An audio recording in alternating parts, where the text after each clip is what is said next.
Guys, I can't believe I'm making this video already. It's only my second video, but someone already ran a negative ad campaign against me. So it's pretty devastating, but I thought you should check it out anyway.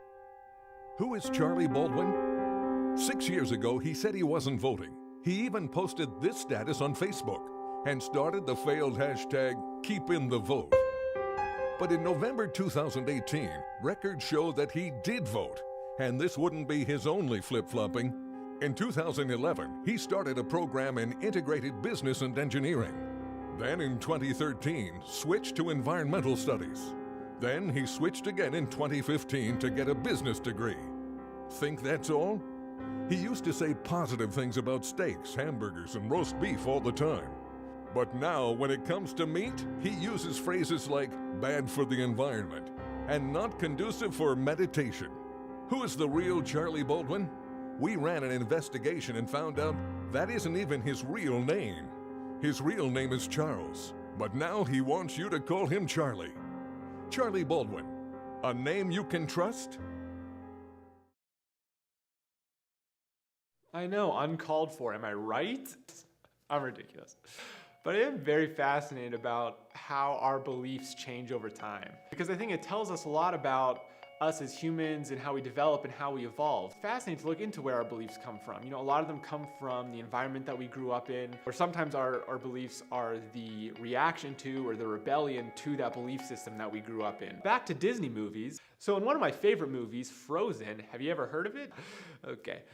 Clearly. What's interesting about the story of Elsa is that, like many of us, just one instance when she was a kid, the instance of her hurting her sister, accidentally, they were just playing around and an accident happened, caused her to have this whole negative belief system around these very powerful and beautiful powers.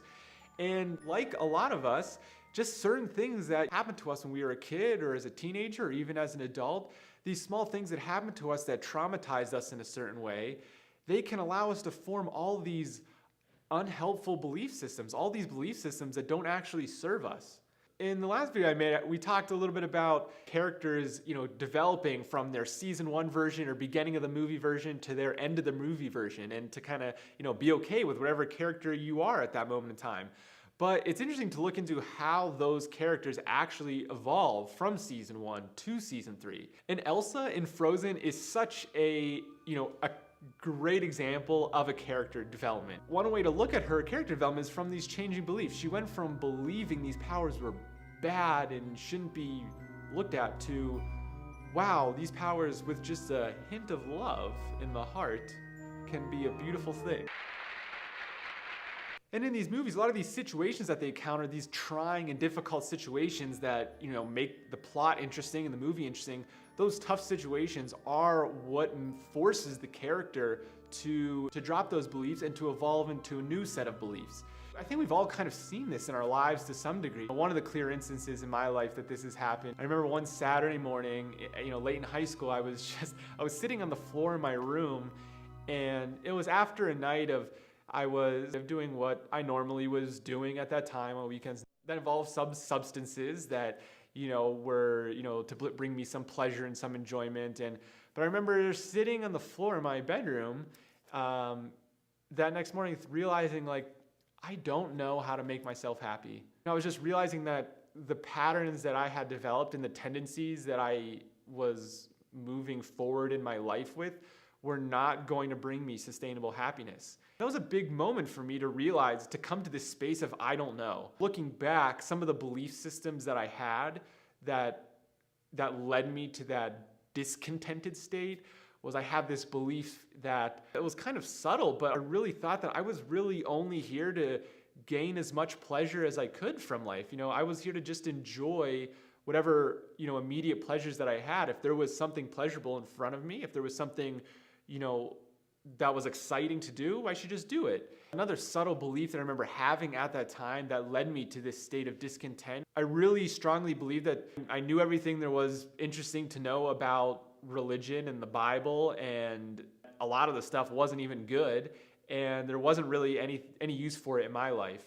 And I kind of went from that to when I got to this space of I don't know, I was open to questioning these beliefs that I had about religion and about spirituality. And so I kind of opened that door a little bit in my life. I found a new level of like freedom and excitement in life just by exploring the Bible, and specifically at that time, Jesus's teaching. Jesus, man. Really diving into that world opened a whole new dimension for me, opened a whole new level of excitement and freedom and meaning to my life. But I also don't want everyone watching this to think that this is just necessarily in a spiritual context. I remember I also went through a time where I was realizing that my beliefs about money were not serving me at all. Sometimes we hold these beliefs of, people demonize money, or people idolize money, or people demonize relationships or idolize relationships.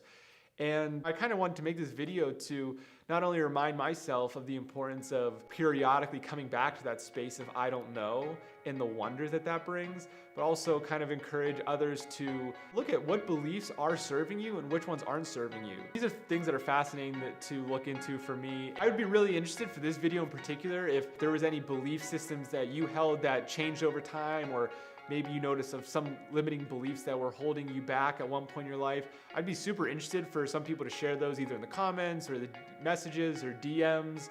Hope this was interesting and engaging. Thank you for watching, and I will see you next week.